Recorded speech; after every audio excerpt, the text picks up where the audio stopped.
Cuando se alzó mi bandera, la tuya lo haría igual. Y fue esa vez la primera que juntos quisimos volar. Cuba y Puerto Rico son de un pájaro las dos alas. Puerto Rico,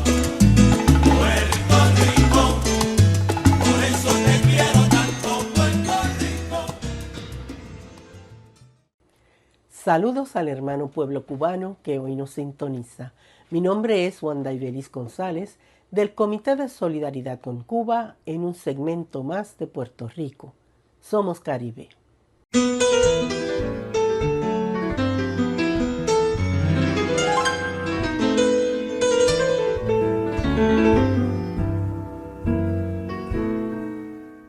En el programa de hoy redescubriremos la figura del general Antonio Valero de Bernabe, descrito por Mariano Abril como un héroe de la independencia de España y de América.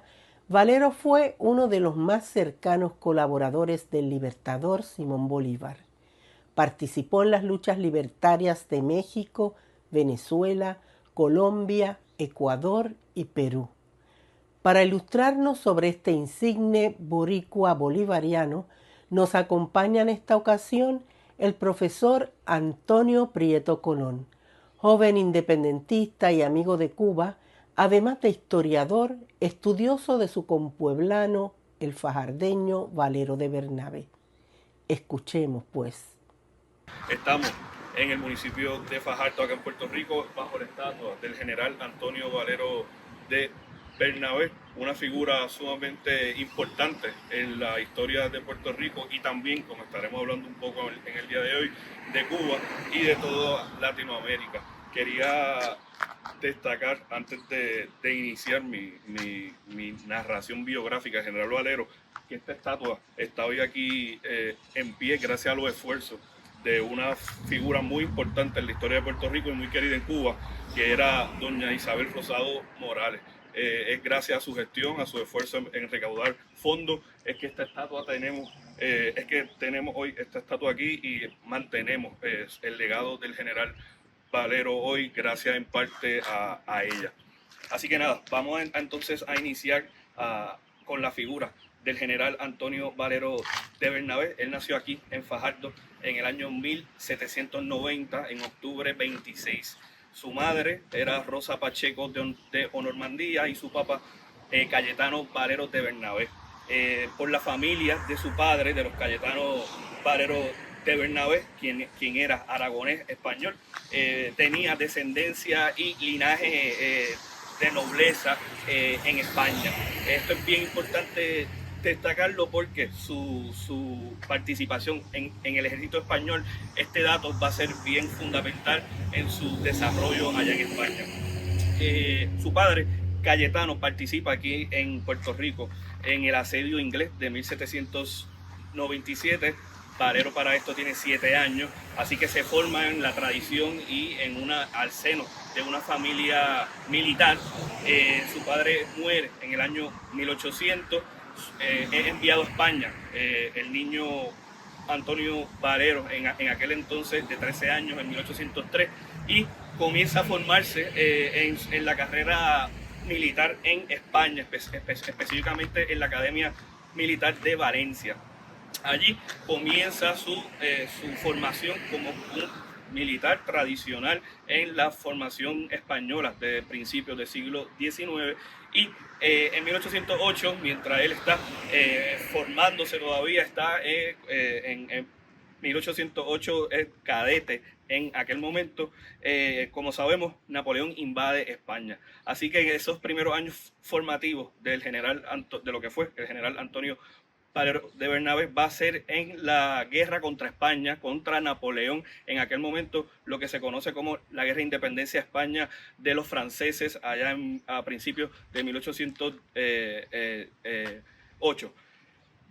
Valero durante esta guerra va a participar de algunas de las guerras más importantes o de las batallas más importantes, el sitio de Zaragoza, 1809, un sitio que fue muy sangriento. Participó en su diario, donde dejó su narración, su visión sobre aquel momento. Después de eso sabemos que los españoles se retiran al sur de España y allí va a combatir también en la defensa de Cádiz para 1810. 1812 está en la batalla de Tudela y continúa su participación en España, obviamente del bando de los liberales que en aquel momento favorecían la Constitución, la PEPA de 1812. A partir de la retirada de los franceses en 1814, Valero continúa sus servicios en el ejército español. Para este momento ya es una figura teniente coronel dentro del ejército español, así que ha subido de rango en un corto periodo de tiempo y gracias a sus gestiones obviamente en la lucha contra los franceses. Va a ser entonces al regreso de Fernando VII, una vez los españoles sacan a los franceses, sabemos que regresa Fernando VII, pero este regresa y no quiere gobernar bajo los límites de la Constitución que se había redactado en 1812.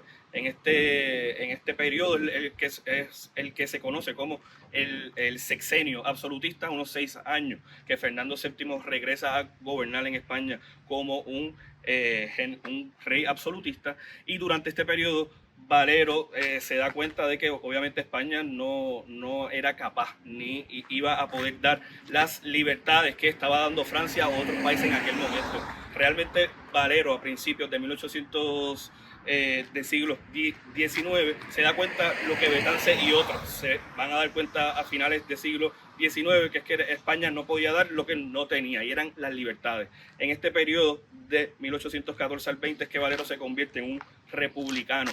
En España un conspirador dentro de los círculos de las logias en España contra Fernando VII, y es de los conspiradores en lo que termina siendo el grito de Riego o la revolución de Riego, que abre la puerta al trienio liberal en España.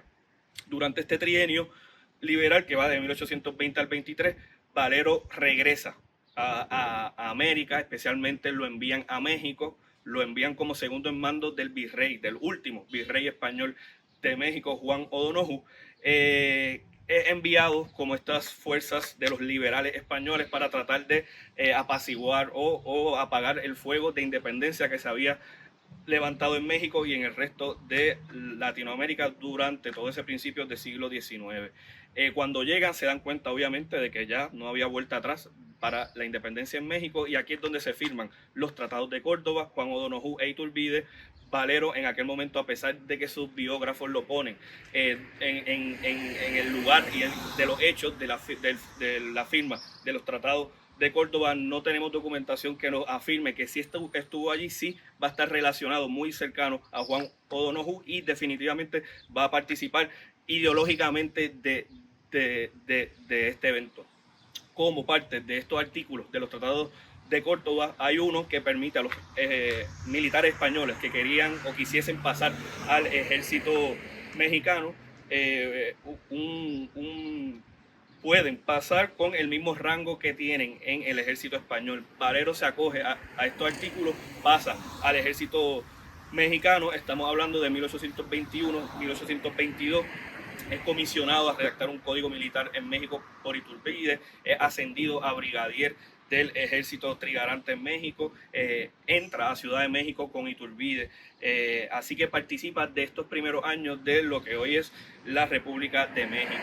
Cuando Iturbide comienza sus pretensiones de emperador, rompe con Iturbide, obviamente no le gustan los poderes autoritarios, así que va a salir de México, y en este periodo es que tiene su contacto con Cuba. 1822 pasa entonces a estar en Cuba, y en Cuba los espías españoles sabían las pretensiones de Valero, y es que en este periodo Valero junto a unos otros caribeños, cubanos, también dominicanos, pretendían o buscaban separar a las últimas colonias españolas, Cuba, Puerto Rico, de España, y anexarla a la Gran Colombia. Estoy hablando de un grupo en Cuba conocido como los Soles de Bolívar, liderados por José Ansieto Iznaga. esta figura y Valero van a acercarse en los años de 1823 al libertador Simón Bolívar y van a sugerirle que las tropas gran colombinas invadiesen Cuba, invadiesen Puerto Rico para lograr la independencia de estas islas de España y anexarla e integrarla al proyecto de la Gran Colombia. Así que Valero es una de estas figuras precursoras del independentismo en Puerto Rico, en Cuba, al igual que los soles de Bolívar, y esta unión de Cuba y Puerto Rico viene mucho antes de Betances y Martí. Va desde principios del siglo XIX que nuestras islas están unidas en esta lucha por nuestra independencia. Una vez Valero llega en 1823 a Latinoamérica, a Venezuela, Bolívar lo envía en aquel momento al Perú. Estamos hablando de un momento en Latinoamérica que estaba por pasar la gran batalla de Ayacucho, la última gran batalla, Carabobo, y vamos a ver cómo los últimos realistas españoles se permanecen en el Perú, en el fuerte del Callao. Valero participa para sacarlos de aquí, donde es exitoso, logra ser el segundo en mando de Bartolomé Salón, logran expulsar a los últimos españoles de allí del Perú. Sale entonces del Perú, regresa a Venezuela y a partir de ahí va a ser un aliado de Bolívar hasta su muerte en 1830. Una vez el libertador muere en 1830, la Gran Colombia se disuelve, Valero va a estar en el bando de los liberales, del bando de en aquel momento los que se enfrentaron a Páez. Va a hacer su vida en el pueblo de San Sebastián de los Reyes, en los valles de Aragua, en Venezuela. Allí en la etapa republicana de Venezuela participa activamente de la política local en el bando, como ya dije, de los liberales, de los bolivarianos, y ya a su edad de más de 50 años, a casi sus 60 años, es que comienza en 1859 en Venezuela la Revolución Federal de Ezequiel Zamora. Y Valero a su alta edad, ya cerca, como dije, de los 60 años, se lanza otra vez en revolución junto a las fuerzas de Ezequiel Zamora, como sabemos, quien trae esas banderas contra la oligarquía que habían dado la espalda a los ideales de Bolívar, y estaba retomando esas ideas de la Gran Colombia, esas ideas del federalismo, y Valero regresa a alinearse con esas líneas revolucionarias en aquel momento. Sabemos que la Revolución Federal de Zamora, a pesar de sus iniciales victorias, termina fracasando. En este momento Valero se ve la necesidad de exiliarse a Colombia. En Colombia está de presidente el general Mosquera, quien va a ser un gran aliado y amigo del general Valero en aquel momento, y le da un cargo en el ejército colombiano. Estamos hablando de 1861, y lamentablemente ya para 1863 el general Antonio Valero de Bernabé fallece allí en Bogotá, Colombia. La documentación dice que está enterrado en el cementerio central de Bogotá. A pesar de eso no hemos encontrado la tumba del general Valero, pero hasta aquí llega la vida de este genial figura precursora del independentismo en Puerto Rico, y también precursora de la unión caribeña, de la unión de Cuba y de Puerto Rico, que ya desde inicios del siglo XIX va a pensar no tan solo en Puerto Rico, pero va a pensar también en Cuba, en ese gran Caribe que como sabemos hoy está tan necesitado de esa solidaridad y de esa unidad. Así que gracias a Canal Caribe, gracias al Comité de Solidaridad con Cuba, muchas gracias a ustedes. Como hemos podido apreciar, el general Antonio Valero de Bernabe tuvo una vida dedicada al movimiento emancipador de la Patria Grande, acompañando a Bolívar en sus gestas libertarias, lo que da fe de la historia de solidaridad y lucha que une a los pueblos latinoamericanos y caribeños. De esta manera nos despedimos, no sin antes recordarles que la amistad y la solidaridad entre Puerto Rico y Cuba jamás podrá ser bloqueada. Hasta pronto.